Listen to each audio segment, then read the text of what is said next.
Hay una isla en Japón donde la gente olvida morir. No metafóricamente, estadísticamente. En esta isla, 1 de cada 10 residentes vive más allá de los 100 años. No toman fármacos. No siguen consejos de dieta occidental. No cuentan calorías ni miden macros. Comen una planta todos los días en su sopa, en su té, en platos que sus abuelas les enseñaron a hacer antes de la Segunda Guerra Mundial. En Plantasia nos entusiasman las historias relacionadas con la sabiduría de las plantas, su inteligencia en ecosistemas invisibles, hasta trucos de jardinería, por lo que tu suscripción, like, share o comentario nos ayuda a llegar a más gente. Ahora sí, te decía. Esta planta sangra amarillo. No savia blanca, no líquido claro. Amarillo dorado brillante como la cúrcuma, como cinta de advertencia, como algo que el cuerpo humano nunca debió olvidar. Cuando se corta una hoja de esta planta al amanecer, una nueva hoja crece para la mañana siguiente. Los japoneses la nombraron en consecuencia. La llaman hoja de mañana. Contiene un compuesto que no se encuentra en ninguna otra planta en la tierra. Un compuesto que le dice a las células que se limpien a sí mismas, que saquen la basura, que eliminen las partes rotas antes de que se conviertan en cáncer, antes de que se conviertan en Alzheimer, antes de que se conviertan en las enfermedades que la humanidad acepta como inevitables. En 2016, un equipo de científicos europeos descubrió que este compuesto prolongaba la vida de células de levadura, moscas de la fruta y gusanos al activar un proceso llamado autofagia, el mismo mecanismo de limpieza celular que activa el ayuno. Excepto que no hay que ayunar. Solo hay que comer la hoja. Las personas más longevas del planeta lo han sabido durante 300 años. Nunca publicaron un estudio. Nunca lo necesitaron. Simplemente siguieron sin morir. Y aquí viene la parte que debería generar indignación. Esta planta no se puede comprar fresca en Estados Unidos.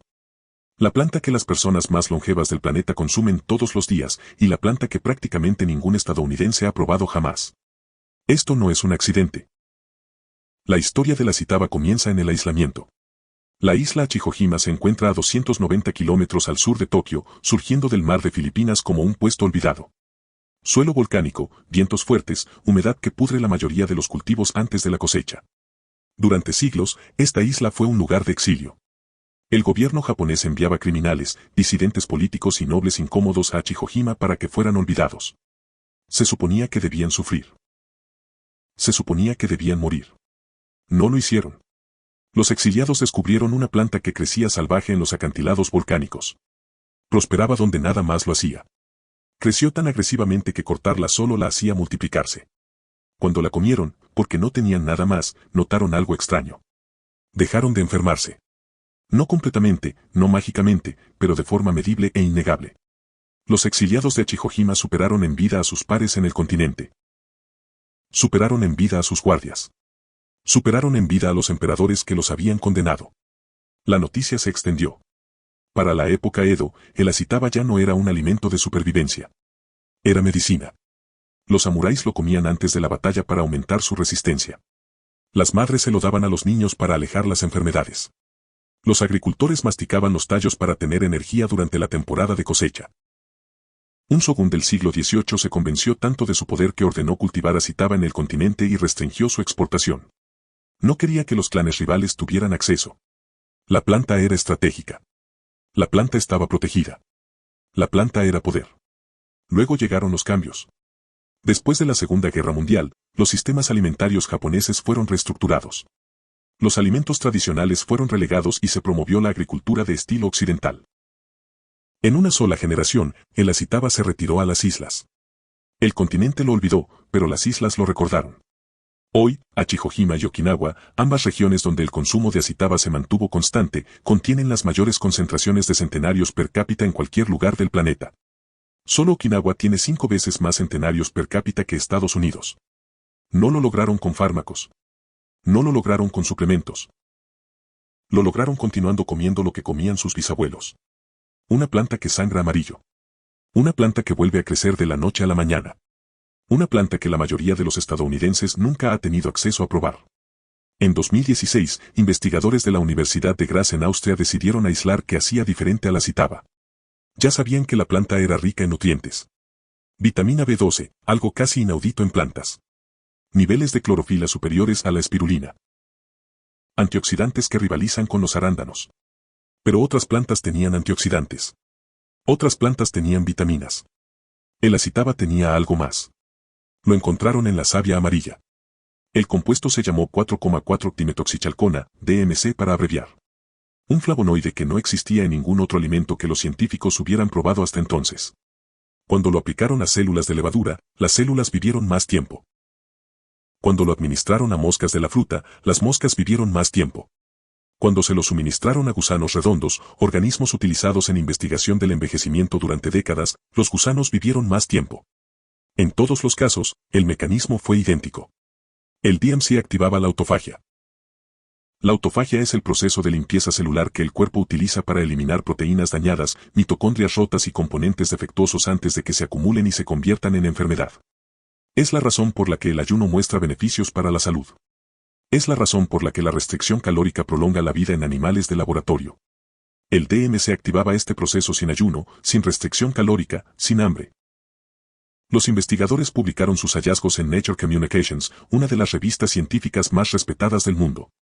El título era clínico: el flavonoide 4,4-dimetoxichalcona promueve la longevidad dependiente de autofagia en diferentes especies. Traducción: esta planta hace que las células saquen su propia basura, y los organismos que la consumen viven más tiempo. Esto no era medicina popular. Esto no era anécdota. Esto era ciencia revisada por pares, replicada y publicada. Pero hay más. Estudios de Japón encontraron que las chalconas de la citaba suprimían el crecimiento de tumores en entornos de laboratorio. Una investigación de Corea mostró que los compuestos de la planta reducen los picos de azúcar en sangre después de las comidas.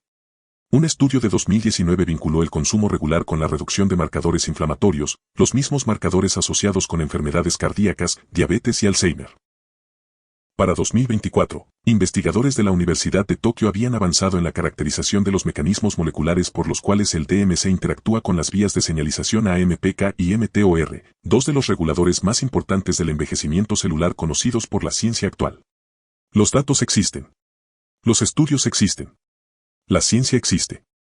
Entonces, ¿por qué la mayoría de las personas nunca han oído hablar de ella? ¿Por qué el acitaba no está en todas las farmacias, en todos los supermercados, en todas las recomendaciones de los médicos que dicen preocuparse por la prevención? La respuesta no es complicada. La respuesta es económica. Una empresa puede vender un alimento si se reconoce como generalmente seguro. Eso se llama status cras. Los alimentos tradicionales lo obtienen automáticamente. Los alimentos novedosos requieren pruebas extensas, documentación y aprobación. El acitaba se ha consumido de forma segura en Japón durante más de 300 años. Pero en Estados Unidos es novedoso, es extranjero y requiere pruebas. ¿Quién paga por esas pruebas? No el gobierno. La empresa que quiere comercializarlo. Un proceso completo de aprobación de la FDA para un nuevo ingrediente alimentario cuesta entre 1 y 5 millones de dólares. Ensayos clínicos, documentación de seguridad, revisiones de cumplimiento, honorarios legales. El acitaba es una planta. No se puede patentar una planta. Cualquier empresa que gaste millones probando que el acitaba es seguro simplemente abriría el mercado para que todos los competidores vendieran lo mismo. Nadie pagará. Por eso el acitaba permanece en un limbo regulatorio. Se puede comprar como suplemento dietético sin que se permita ninguna afirmación de salud en la etiqueta. A veces se encuentra polvo importado de Japón, etiquetado de formas que esquivan el escrutinio regulatorio. Pero no se puede comprar fresco. No aparece en los pasillos de productos frescos. No hay publicidad que explique lo que hace. Mientras tanto, la industria farmacéutica genera 480.000 millones de dólares al año solo en Estados Unidos. La industria de suplementos añade otros 50.000 millones. La industria de alimentos procesados aporta más de 1 billón. Estas industrias no se benefician de una planta que cualquiera puede cultivar. No se benefician de un alimento que previene las enfermedades que lucran tratando. Hay que considerar lo que amenaza el acitaba. Si una sola planta puede activar la autofagia, el mismo proceso que las empresas farmacéuticas gastan miles de millones intentando replicar con fármacos sintetizados, esa planta no es una oportunidad para ellas. Esa planta es una competidora. La metformina, el medicamento para la diabetes que ahora se estudia para la longevidad, funciona en parte activando la autofagia. La rapamicina, el inmunosupresor que se investiga como compuesto antienvejecimiento, funciona activando la autofagia. El acitaba activa la autofagia, pero el acitaba no puede patentarse. El acitaba no puede monopolizarse. El acitaba no puede generar los márgenes de ganancia que justifican la inversión farmacéutica. Por eso la investigación permanece enterrada en revistas que la mayoría de las personas nunca leerán. La planta permanece confinada a importadores especializados que la mayoría de las personas nunca encontrarán. Y el conocimiento permanece encerrado en comunidades isleñas que la mayoría de las personas nunca visitarán. Esto no es una conspiración de villanos en habitaciones oscuras. Esto es un sistema funcionando exactamente como fue diseñado. Un sistema donde los alimentos que no pueden patentarse no pueden promocionarse. Donde el conocimiento que no puede monetizarse no puede distribuirse. Donde las personas más longevas del planeta consumen algo todos los días que la mayoría de la humanidad nunca ha tenido acceso a conocer. La planta no es ilegal. La verdad es peor que eso. La planta no es rentable. Y en el sistema económico actual, eso equivale a la invisibilidad. El acitaba puede cultivarse. La planta es resistente en las zonas húmedas 7 a 10. Tolera sombra parcial. Prefiere el descuido que mata a la mayoría de las hortalizas de jardín. Las semillas están disponibles en proveedores especializados. Las plantas vivas se envían desde viveros que operan fuera del comercio convencional. Una sola planta produce docenas de hojas por temporada. Se corta hoy, se cosecha de nuevo mañana. El nombre no es poesía. El nombre es una instrucción. En climas más fríos, el acitaba crece en macetas. Puede llevarse al interior durante el invierno. Una sola maceta en un alféizar produce suficientes hojas para consumo semanal. La misma frecuencia que los centenarios de Okinawa han mantenido durante 3 siglos. El sabor es verde y amargo, similar al apio mezclado con perejil. En Japón se añade a sopas, tempura y té. Las hojas se pueden secar y pulverizar. Los tallos se pueden licuar. Toda la planta es comestible. Toda la planta contiene la savia amarilla. Toda la planta lleva el compuesto que la ciencia occidental confirmó y el comercio occidental ignoró. No se necesita aprobación de ningún organismo regulador para cultivar una planta. No se necesita permiso farmacéutico para consumir una hoja. No se necesita autorización de nadie para acceder a lo que los seres humanos más longevos del planeta han sabido durante siglos. El conocimiento existe. Cada jardín plantado con acitaba es un pequeño acto de independencia alimentaria. Cada semilla preservada es conocimiento transferido fuera del circuito comercial. Cada comida cultivada es una comida que no requirió permiso, que no generó ganancia para industrias que se benefician de la enfermedad, que no pasó por la maquinaria reguladora que decide qué puede saber la gente. Los centenarios de Okinawa no esperaron aprobación. No esperaron estudios. No esperaron a que alguien les dijera lo que sus abuelos ya sabían.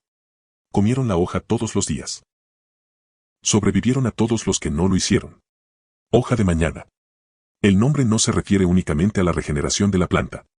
El nombre se refiere a la posibilidad de regeneración de quienes la consumen, ¿o tú qué piensas?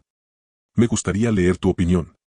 No olvides que tu feedback, share, like, comentario o suscripción es muy importante porque nos permitirá mejorar nuestras siguientes entregas. Gracias por quedarte hasta el final.